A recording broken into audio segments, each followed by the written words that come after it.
All right. Let me,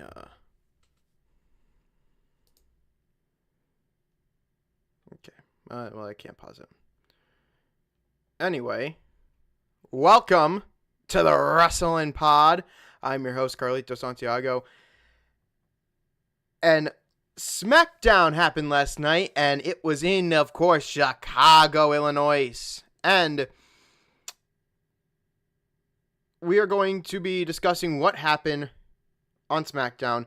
We got to find out what Punk's favor was. We also got to see a couple of matches, highlights, and whatnot. Of course, Rey Fenix making his debut. Braun Strowman and Jacob Fatu in a last man standing match for the number one contender to take on LA Knight at WrestleMania.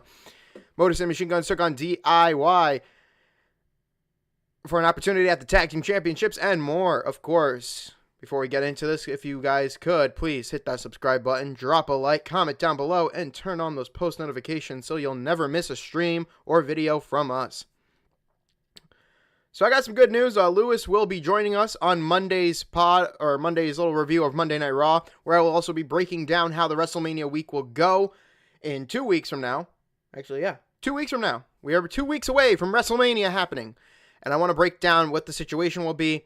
You know, obviously, the live streams have been up for a month, so you know what times we're doing the live streams at. You know what we're going to be doing. But I'll break down everything for, you know, how streaming is going to work, or how us going live is going to work. I know I'm doing this a bit early. I got some other things to do on this shitty fucking day because there's a lot of rain out there, and I got places to go. So I figured I'd give it to you early. So without further ado, let's see what took place on Friday Night SmackDown. Because Chicago seems to love CM Punk. SmackDown was in Punk's hometown of Chicago this week, so fans were chanting his name before his music even hit for his entrance. The Second City Saint enjoyed the response and spent a long time soaking up the adulation of the crowd. I don't think I got that word right, but it's okay. It's whatever. He spoke about the Chicago crowd being so energetic, even after a series of hot crowds in Europe. Punk thanked his wife and got a chant going for his dog Larry. He thanked everyone who got him where he needed to be to main event WrestleMania, including the fans in Chicago. Of course, Mr. Paul Heyman came out and talked up Punk for a little while before asking Punk to, about that favor. You don't mind me asking what that really is about, right? Punk said he would rather tell Heyman when he tells Reigns to his face and left the ring. This was a strong opening segment, but most of the credit for that belongs to the crowd. I can't pause this video, so... Oh, there we go. Okay. Just wanted to make sure that nothing gets played, so you can't really pick up anything off of me in the stream. So, strong opening segment, but most of the credit for that belongs to the crowd. Punk and Heyman did their part, but the fans in Chicago always made sure to show up when it comes to Punk, and I agree. And for anybody wondering, SmackDown is going to be one of those shows, to me, has always been one of those shows that tends to feature a little bit, of everything, okay? They tend to feature a lot of everything in what they can do in the time that they have. Now, if SmackDown can just only move over to Netflix, so we get that time crunch and that time flexibility of 2 hours and a half, which feels pretty good for Raw, then WWE is allowed to do a lot of other things. Unfortunately, here they have a 3-hour crunch, which is them basically filling in everything else. Everything else is just filler. The things that aren't important versus the things that are important. And some of the things here are not important. And most of it's filler. When WWE does, I call these shows, when shows that start with an opening segment and then finish with a match or another segment that is connected to the first opening part of the show, it is basically a round table, or a roundabout, I should say. Basically a roundabout. This is a roundabout show. Basically, we go from one point and we go all the way around until we get to that same point again, which of course will be later this, the night, where Punk will reveal what his favor is. And I knew Punk was going to reveal what his favor was here in Chicago. I mean, come on, there's A lot of people, like the IWC scratching their asses and the fucking content creators scratching their heads. And I already knew what the fucking favor was. If nobody's paid attention, Punk literally made it fucking clear at Survivor Series to Paul Heyman, you owe me. You, not this motherfucker. You owe me. It's been Paul Heyman pulling strings. Like, okay, I'll get you the WrestleMania spot. Maybe that's the favor. And that's not the favor. So WWE's really playing up to that Heyman owes Punk a favor. And it better be something good or this will have a zero payoff. And it's pretty fucking good. But we'll save that reveal for the ending, which I'll explain to you because I watched the entire segment. And I like how Punk remembers things. He's got a head. He's got a remembrance. Anyway, we get to, of course, Rey Fénix's debut. What was originally supposed to be against Andrade, they switched over for NXT's Nathan Frazier. NXT's Nathan Frazier made an appearance on, of course, SmackDown this week to be the first opponent for the debut in Phoenix. The announcers didn't shy away from mentioning that he is Penta's brother during his entrance, which is interesting.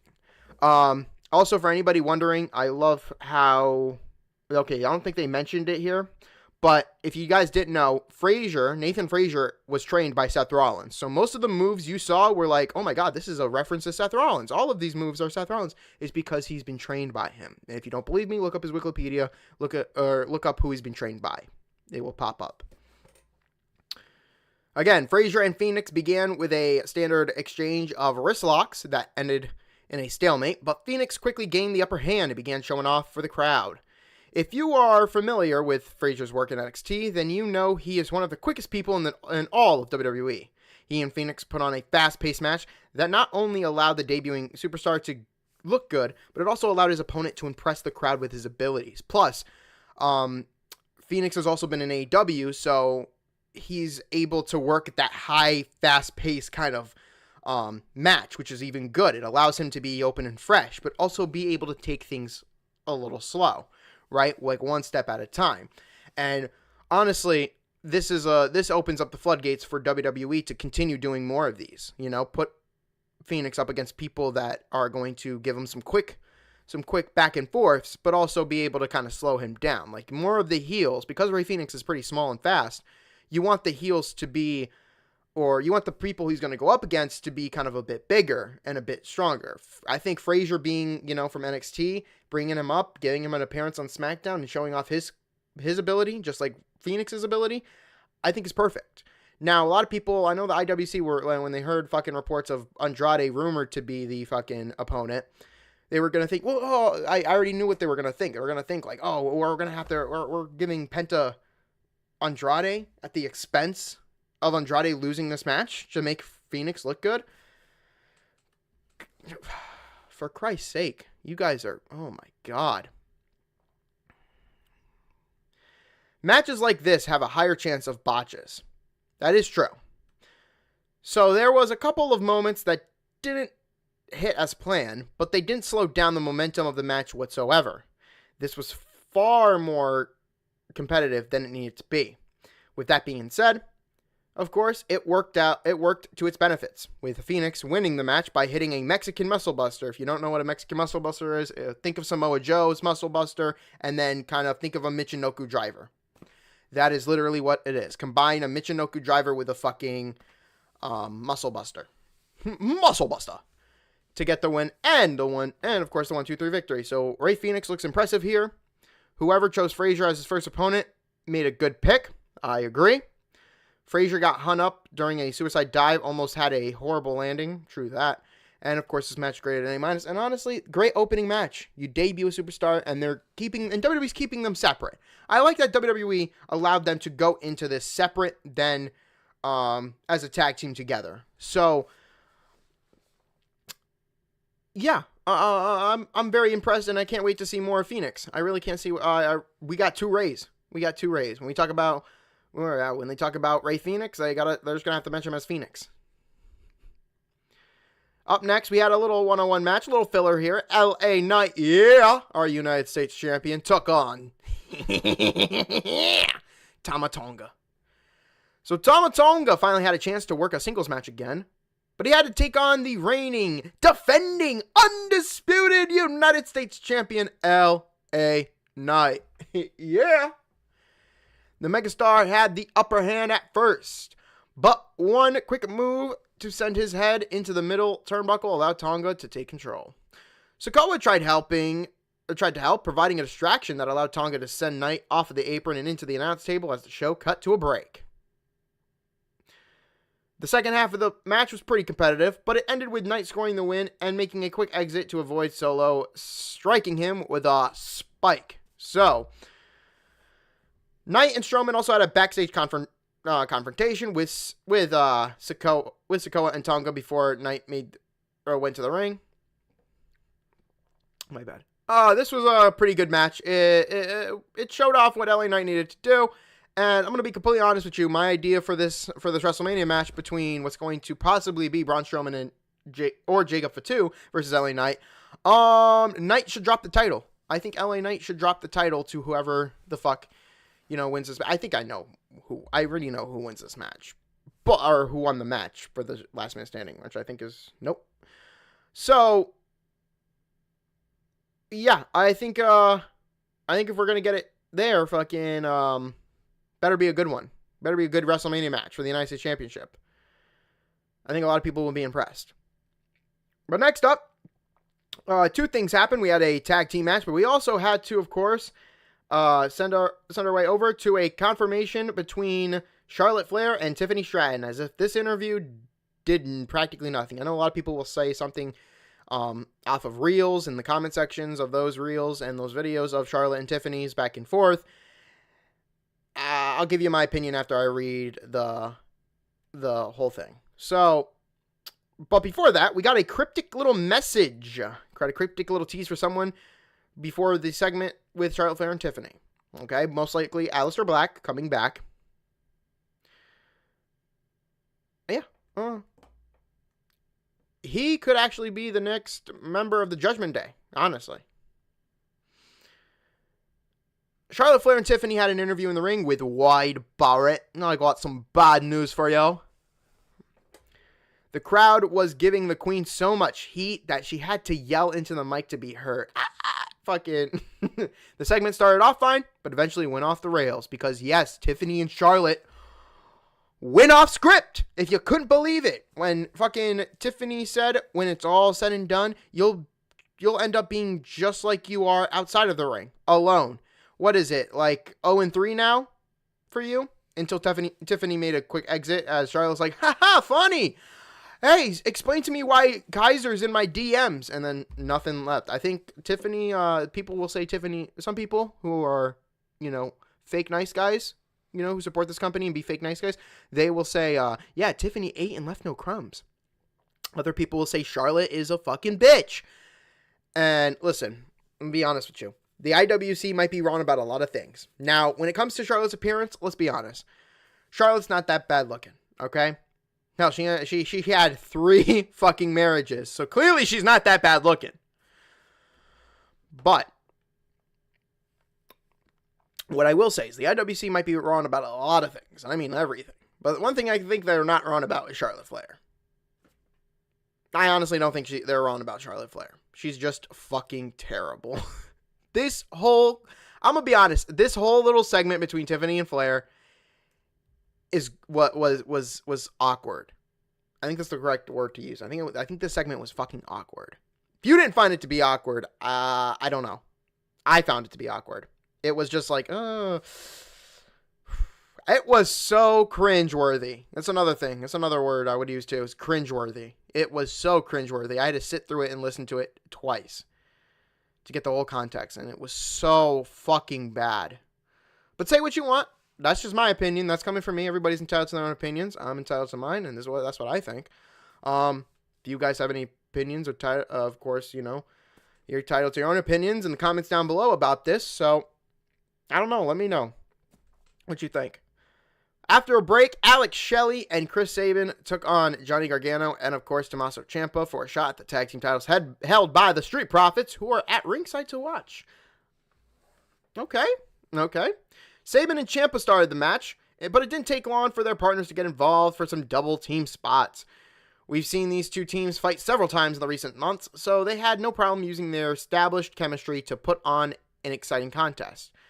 One of the top turnbuckles was exposed during the mayhem, and Ciampa ended up crashing into it. This allowed Sabian to roll him up for a 1-2-3 victory. Yeah, especially after Ciampa rolled up Sabian, I think, for a 1-2-3, but had his foot on the ropes. And of course, shout out to Charles Robinson for catching that shit. See, sometimes these referees are smart.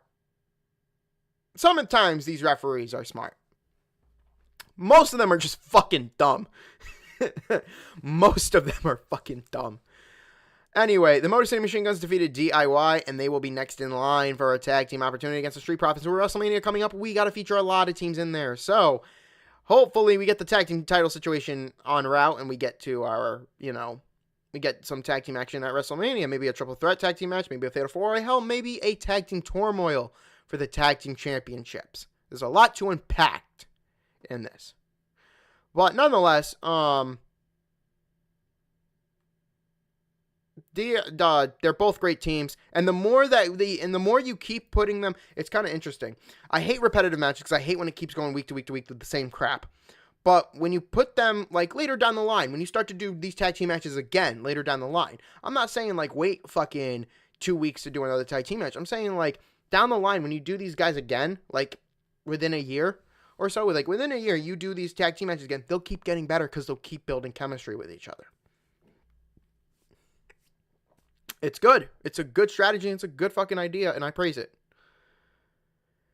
Next up, we got kind of a filler. We got sort of a filler up next. Also to mention that Charlotte tried to get the last-minute heat by mentioning Tiffany's relationship with Kaiser, but it didn't work. It really didn't work at all. But yeah, they definitely went off script.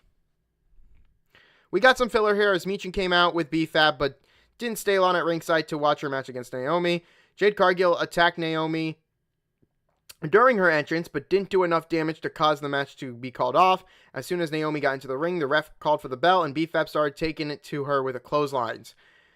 Naomi was able to rebound and win the match, but she was taken down almost immediately by Cargill again, after grabbing a mic and saying, "Hey, where are you, Cargill? I'm still standing. I'm still here." That's right. That was me who did that. I pushed your bitch ass. I pushed you into that. What you gonna do? And then Cargill came in and just gave her a boot. How did my boot taste, bitch? That's what Cargill said. That's what Cargill said. And then, of course, Nick Aldis had to come out and be like, whoa, ladies.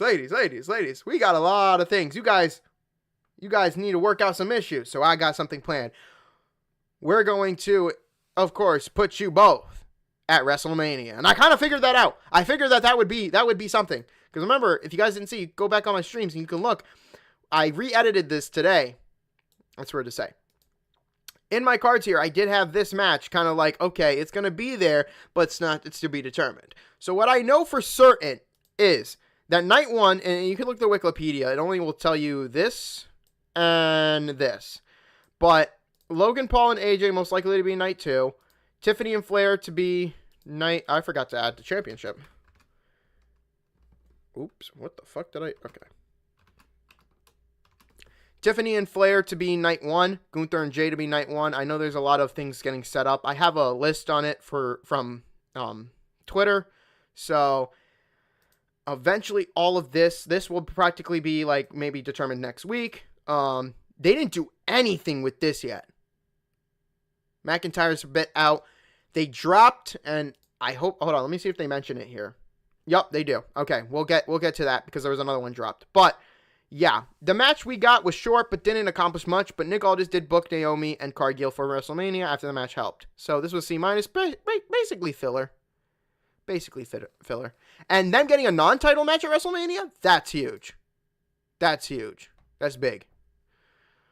So then we got to, of course, a moment where Kevin Owens had to come to the ring, and Nick Aldis was already out there, so we jumped right into that. Kevin Owens came to the ring and said he has been dealing with a neck injury for 4 months. 4 months, not a few. 4, he said it himself. 4 months, and now he needs to get neck surgery. He said not getting to face Randy Orton at WrestleMania sucks, but he's thankful for WWE to allow him to address the crowd since he doesn't know how long he will be gone. This sucked. This sucks because we'll never get the conclusion to Randy Orton and Kevin Owens, which is probably going to be fulfilled when he comes back. But this also makes Orton mad. Orton came to the ring, and KO left without saying anything to him.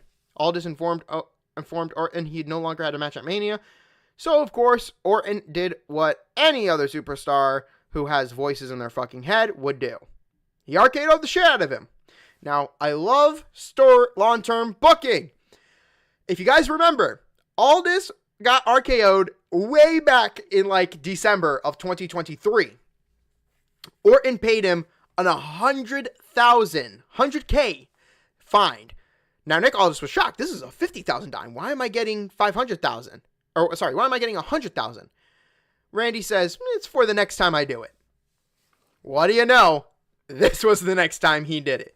And Joe Tessitore saying, oh, no. That was kind of spot on. Did they mention that? No, they didn't mention that. Wait. Yeah, no, they didn't mention that. He also Owens appeared to get into an argument with somebody in the crowd as he was leaving. So maybe that person needs to shut the fuck up. Anyway. Strowman and Fatu met for another encounter this week, but this one was definitely a last man standing match. The last time we saw Strowman in a last man standing match, it was against Bronson Reed, and he's still out with an ankle or foot injury. Hopefully, Braun Strowman comes back. Not Braun Strowman. Bronson Reed. All these Brauns, man, they're fucking confusing the shit out of me. Okay, Bronson Reed. Hopefully Bronson Reed comes back. I hope your foot is recovering, Bronson Reed. Again, me, my cousin, we both support the wrestlers 110%, even more, furthering for what you guys do for us, which is entertain us, and you give us a show worth watching. I appreciate what you guys do in the ring, and all the wrestlers, honestly. No matter the race, sex, fucking whatever it is. Whenever a superstar gets injured, we always praise them. So again, hopefully Bronson Reed comes back. But that was the last time Strowman was in a last man standing match. This is now against Fatu. We knew it was coming.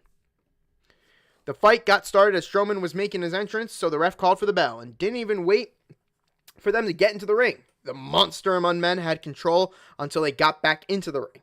They started teasing Strowman, not being to answer the count after just a couple of minutes.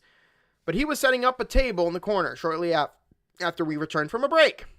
They battled through a second break, and just as we returned again, we saw Strowman hit a suplex into the crowd. That puts Fatu through 2 tables. He still got back up. This was just two big dudes hitting each other as hard as they possibly could for a very long time. So it goes without saying that this was a lot of fun. Fatu barely won by putting Strowman through the table that was set up in the corner and getting back to his feet at the count of 9. The Monster Men just about to get up when the referee counted to 10. This made Fatu look like a monster as he heads to Mania to challenge for the United States Championship. And this is what I wanted to talk about. Fatu should win the title. And then he should lose it, not to Solo. He shouldn't drop it to Solo. No, he should lose it because of Solo. You see, this would be perfect for WWE booking. I think this is how they're going to go about it. Solo wins Jacob Fatu wins the title at WrestleMania from LA Knight. This allows WWE to take LA Knight, turn him heel to battle Cody, right? Or to be a part of Cena's faction.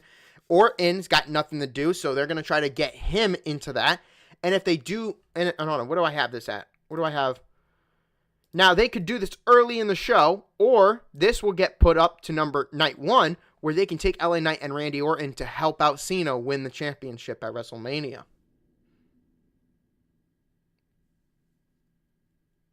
That's some smart thinking. Put the title on Jacob. Jacob loses it because of Solo and his fucking and his power to take control of Fatu. And then at SummerSlam, you get a non-championship Solo versus Jacob. Dude, that's fucking amazing. You put some title to the bloodline. You get some open challenges here and there for Fatu to destroy. And then when the money pays off, it pays off dearly because you'll get Solo versus Jacob at SummerSlam in New Jersey, which is perfect. It's what a lot of people want. Now, again, I don't know everything, but that's what I can only think of being the case moving forward. LA Knight's already a 2-time United States champion, so hence, of course, the 2 being the reference for The Rock. But yeah, this was great at B+, and I agree, this match was pretty fun. We move on to our final little segment as a tribal chief came in. At one point in the show, Heyman thought that Roman showed up already, but Rollins showed up and said, You thought you knew who I was. Ha. Just a little song dance I got for you. But nonetheless, Roman did show up, and he didn't look at Heyman. He was like, straight to the ring, straight through the curtains, and his song came out, and he just walked the fuck out there. Was man, yes, my tribal chief, for like 3 fucking times. Until Rollins showed up to make Reigns mad because Punk wasn't there to show up. But Rollins is out there, and they talked about how, Reigns is just a bitch. Reigns bitching about how Rollins isn't loyal. And there's one missing piece to this final puzzle, and that's, of course, Punk revealing his favor. So, Punk revealed his favor is that he wants Heyman to be in his corner instead of Roman Reigns. Talking about the time when Heyman left WWE, joined up to build ECW again, with, of course, people like Big Show and RVD, and, of course, fucking Punk himself. He was scared that nothing was going to happen to him. And, of course, they, being the people who were trying to fuck over Punk and Heyman, Heyman helped out Punk in those tough times. Like, nothing's going to happen to you, because when we're back together, you're going to have to deal with us. And if you don't remember, they had to deal with them in 2011, 2012, when Punk was champion. When, of course, when Heyman linked up with him. So, he wants to, and I knew this was the favor. If you guys really, really pay attention, Survivor Series 2024, he made it very fucking clear. You owe me a favor. Even that segment, and this is from Roman. Roman agreed that this favor would go through. Punk revealed his favor that he wants Heyman in his corner. Heyman told Reigns he couldn't turn down Punk because Reigns was laughing at this. And I love that Reigns came off as the villain type. He was like laughing at it, and he was like, man, tell this fool no. And he wasn't doing anything. It was like, you crying? That was a funny moment. But yeah, Heyman told Reigns he couldn't turn on Punk. I don't know what the fuck is going on. Okay. Heyman told Reigns he couldn't turn on Punk. And it led to Punk taking Roman Reigns out with a GTS in the show and a stare down with Rollins. Friday Night SmackDown. And that was practically it, honestly. I knew that this was going to be the case. Why he didn't I think the IWC thought that it was going to be fucking a champion, like he's going to want a championship match later down the line, right? He wins at Mania, he's going to be like, hey man, I want a championship match. No, it wasn't that. Because they're not here anymore, Reigns is going to have to deal with us, and that us being, of course, Heyman and Punk. So, that's his favor. His favor is he wants Heyman to be in his corner, and Heyman owes him. So,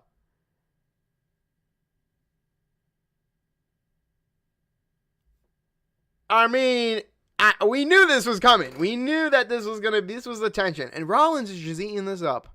Rollins is there to eat the pin. I think Punk is going to win at Mania. Rollins would be my other choice. I don't think Reigns needs it. I don't think Reigns needs to suffer the pinfall either. I think Rollins will eat the pin. But this is going to be a great main event triple threat match, dude. I'll tell you not. Like, Roman also could stack them, right? Or try to do the stacking. I'm going to stack them. I'm going to drop them. I'm going to fucking walk out of there. I'm going to wreck everyone. I'm going to fucking leave. Yeah, you are. Yeah, you're not.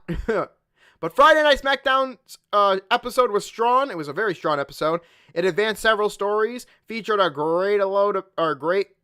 few great matches, and Chicago had a hot crowd to keep the energy high. And of course, Chicago decided to do the whole Roman Reigns.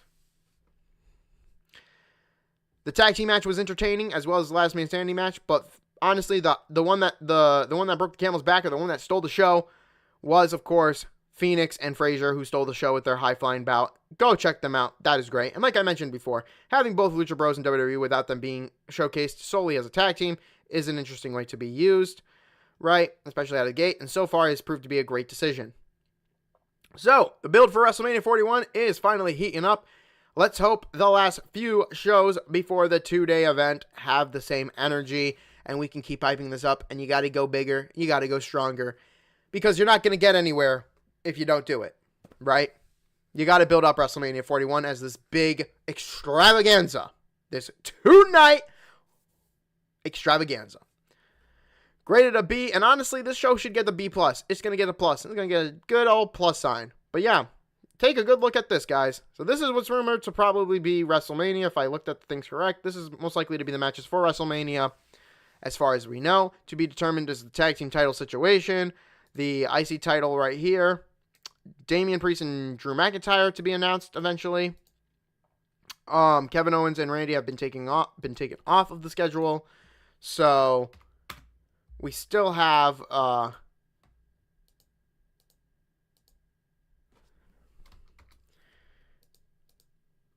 some time to do something with that.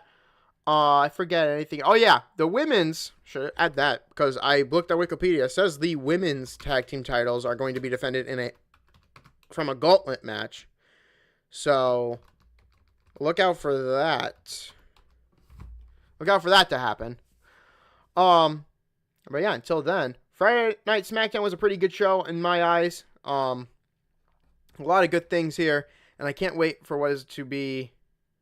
Oh God, I can't wait for what is going to be a great WrestleMania, and of course a great Monday Night Raw as we lead up to WrestleMania 41. We will have the watch along for you guys both nights. And yeah. So, we'll be back here, of course, 5:30 on Tuesday for Monday Night Raw review. Lewis should hopefully be here. And we'll be back here, and I will be explaining everything for WrestleMania week next week. Predictions, of course, the predictions will be, I might set up the prediction streams I'll set up the prediction streams. That will be happening the 17th, so all of you guys will know. But until then, I will see you guys Tuesday.